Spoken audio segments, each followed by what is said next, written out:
Assalamualaikum warahmatullahi wabarakatuh. Bertemu kembali dengan Bunda Umul pada materi kali ini, indikator kemampuan membaca.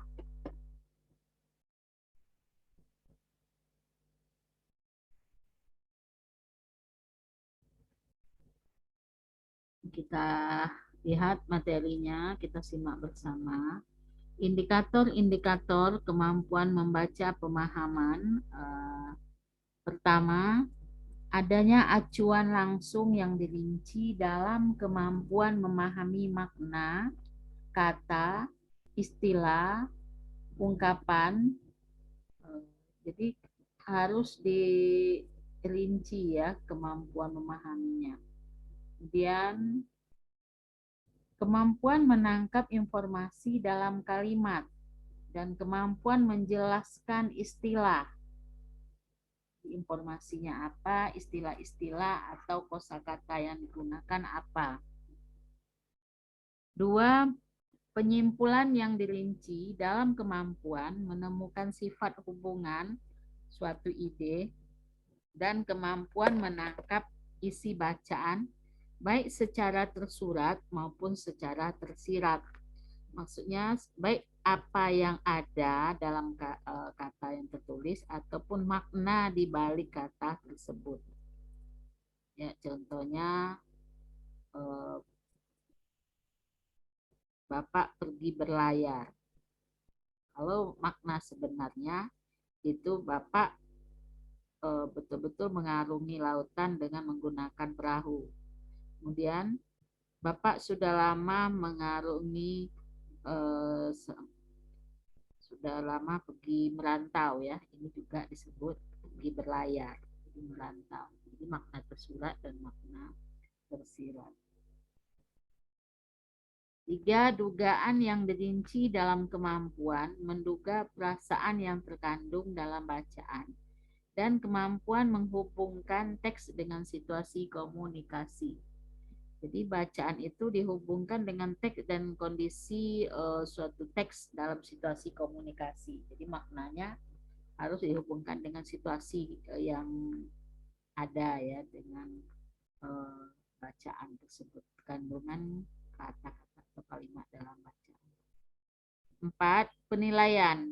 Penilaiannya itu dirinci dalam kemampuan menilai teks, kemampuan menilai ketepatan organisasi bacaan, dan kemampuan menilai ketepatan pengungkapan informasi.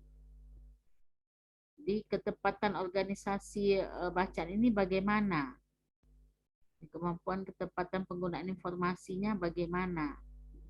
Jadi apakah informasinya mencangkup 5W1H atau informasinya pada jenis bacaan?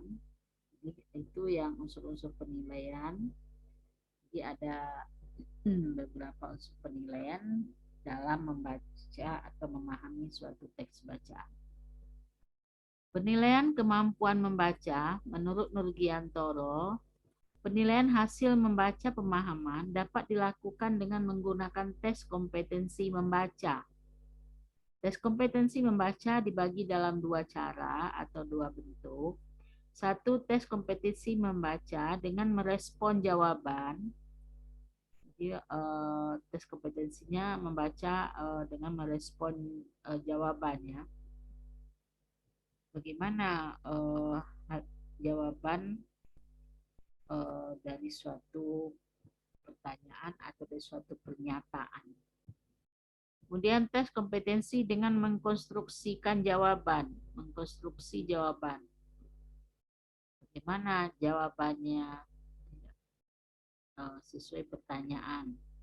Jadi bisa secara merespon jawaban dan merespon atau mengkonstruksi jawaban. Tes dibedakan menjadi dua bentuk, yaitu tes subjektif dan tes objektif.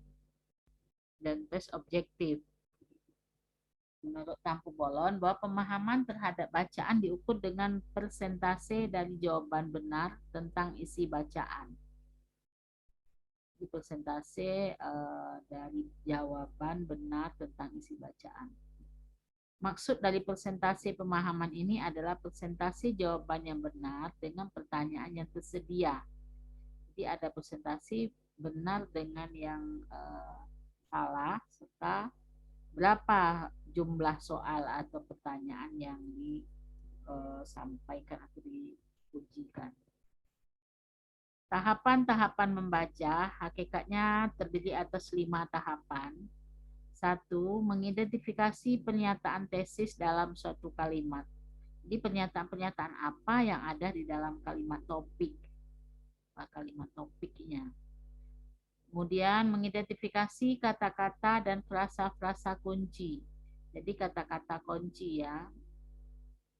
Apa kata-kata kunci dalam bacaan ini. Kemudian 3, mencari kosakata baru. Jadi penggunaan kosakata baru. Contohnya hotel prodeo, steril, ya, vertikal, horizontal, atau sebagainya. 4, mengenali dan memahami organisasi tulisan. Maksudnya tulisan ini berbentuk apa atau termasuk jenis apa dia ya. Narasi kah, persuasi, argumentasi, deskripsi, atau eksposisi. 5, mengidentifikasikan teknik pengembangan paragraf. Ini menggunakan paragraf yang mana pengembangannya. Menurut Sudono dan Slamet pada bukunya yang terbit pada tahun 2014, jenis membaca dalam dunia ilmu pengetahuan dan kesusastraan yaitu ada 5. 1, membaca intensif, yaitu membaca pemahaman terhadap isi bacaan yang ada di dalam teks.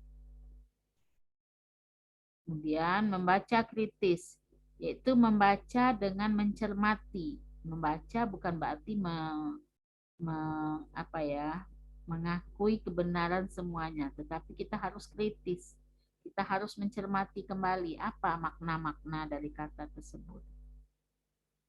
Bisa dia bermakna ganda ya, jadi sesuai dengan konteksnya. 3, membaca cepat, yaitu membaca yang diukur dengan menggunakan rumus membaca cepat. Waktu yang digunakan, jumlah jawaban benar berdasarkan waktu yang digunakan per 100, maka mendapatlah nilai KPM-nya, kecepatan membaca. Ya, ada rumusnya untuk membaca cepat, tapi tetap memahami ya, membaca dan kurun waktu yang ditentukan dengan pemahaman. Jadi bukan membaca cepat tanpa pemahaman, itu salah. Jadi yang benar itu adalah membaca cepat dan memahami. Memahami dapat diukur dengan diberikannya tes soal setelah membaca suatu teks atau bacaan. 4, membaca apresiatif, yaitu membaca dengan memberikan penilaian. Contohnya membaca novel, membaca karya sastra, ya, membaca cerpen, puisi, dan sebagainya. Ini memberikan penilaian atau apresiasinya apa. Tapi tidak tertutup kemungkinan pada bacaan yang sifat sastra. Bacaan yang bersifat ilmiah pun bisa dilakukan apresiasi. Jadi pemahaman apresiasi di sini atau apresiatif di sini bukan khusus pada bacaan yang sifatnya non-fiksi ya. Berikut membaca teknik, yaitu memperhatikan tanda baca. Dalam membaca kita harus menerapkan teknik. Jadi membaca teknik. Jadi membaca dengan menerapkan PUEB-nya, pedoman umum ejaan bahasa Indonesia yang baik dan benar ya. Ada tanda tanya, ada tanda seru, ada titik, ada koma. Ini kita harus menerapkan apa? Kalau tanda tanya harus ada intonasi bertanya. Kalau ada titik kita berhenti. Kalau ada koma berhenti sejenak. Ini yang disebut dengan membaca teknik. Upaya dalam memahami isi bacaan, pembaca harus menguraikan sandi atau pemberian makna suatu teks tertulis. Pembaca harus melalui tahap-tahap tertentu secara berurutan. Jadi Jadi memahami bacaan, kita juga harus menguraikan sandi-sandi atau tanda baca ya. Kemudian memberikan makna tertulis dalam suatu teks. Kemudian mempunyai tahap-tahap dalam membaca. Membaca yang baik itu menurut Sardono adalah sebagai berikut. Satu, adanya sikap mental dan sikap nalar yang baik. Jadi membaca itu kita harus sikap mentalnya baik dan sikap nalarnya juga harus baik. Jangan nalarnya bertolak belakang dengan apa yang dibaca atau dinegatifkan ya. Terus perwujudan ketentuan ini adalah membaca dengan penuh konsentrasi dan kesungguhan. Membaca harus punya fokus atau konsentrasi, sungguh-sungguh. Apabila tidak melaksanakan kesungguhan, maka membaca tidak akan dipahami isi bacaannya, kemudian akan bermakna beda daripada yang dibaca. Dan pikiran aktif dan mencerna. Pikiran kita harus dalam keadaan aktif dan kita harus mencerna apa ini maknanya. Dia perasaan aktif dan menghayati. Dalam membaca kita harus aktif. Aktif dalam arti kita menghayatinya, makna-makna dari bacaan, dari rangkaian kata-kata, kalimat, paragraf, dan sampai menjadi wacana tersebut, kita harus perasaan kita aktif dalam menghayati bahan bacaan. Dua, sikap fisik. Dalam membaca, sikap fisik harus diperhatikan. Sikap fisik yang benar dalam membaca yaitu 30 cm jarak bacaan dengan mata kita ya. Posisinya ini minimal. Dan membentuk sudut 30 cm juga sampai 45 derajat ke arah bawah. Jadi ini rata-rata 30 cm sampai 45 derajat. Boleh lebih dari sana, tapi jangan kurang. Kalau kurang ini sudah melakukan sikap membaca pada segi fisik yang salah. Kalau lebih dari 30 cm ini menyatakan bahwa mata atau kemampuan jangkauan mata kita itu masih sangat bagus atau normal. Membaca lebih baik di tempat yang terang dibanding tempat yang remang-remang. Ini akan mempengaruhi penglihatan, indera penglihatan kita dan mempengaruhi pemahaman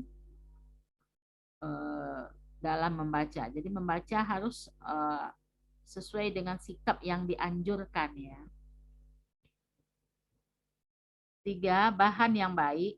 Bahan yang baik yaitu memberi makna yang positif atau bertambahnya ilmu pengetahuan dan kepandaian kepada pembaca.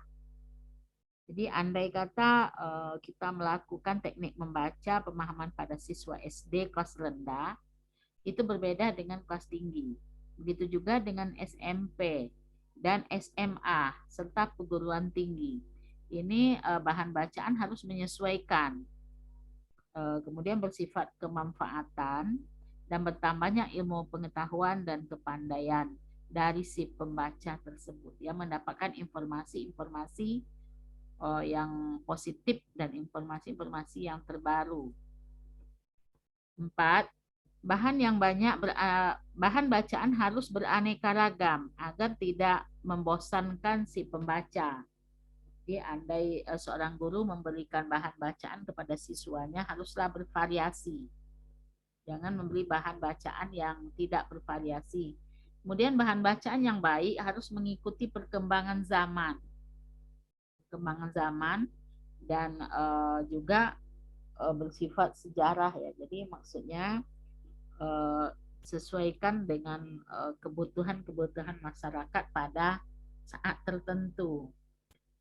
Membaca ada yang namanya membaca dilaksanakan secara intensif. Membaca intensif yaitu memahami bahan bacaan atau makna yang terkandung dalam bacaan itu sendiri. Kemudian ada lagi membaca ekstensif, yaitu membaca pada jangkauan yang lebih luas. Jadi membandingkan makna atau suatu ungkapan yang ada dalam satu teks dengan makna dan ungkapan pada sumber yang lain. Jadi mengembangkan bahan bacaan atau mengembangkan pemahaman dalam membaca. Itu disebut ekstensif. Ya, contoh membaca buku bahasa, buku-buku ilmu pengetahuan sastra, kumpulan cerpen dan lain-lain ini disebut membaca intensif. Kalau membaca ekstensif itu dia lebih sifatnya kepada ilmiah ya. Kemudian jenis yang sesuai dengan tujuan dan kepentingan pembaca. Jadi dalam membaca harus disesuaikan jenis dan kepentingan serta kebutuhan informasi apa yang harus dicari atau yang akan Anda cari atau yang dibutuhkan. Itu tadi harus kalau seorang pendidik harus mampu menyesuaikan bahan bacaan dengan tujuan membaca berdasarkan tingkatan-tingkatan kelas daripada siswanya.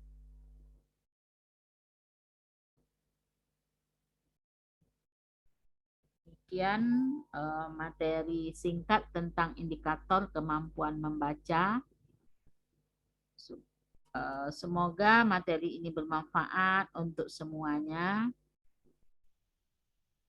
Kita akhiri billahi taufik wal hidayah. Wassalamualaikum warahmatullahi wabarakatuh.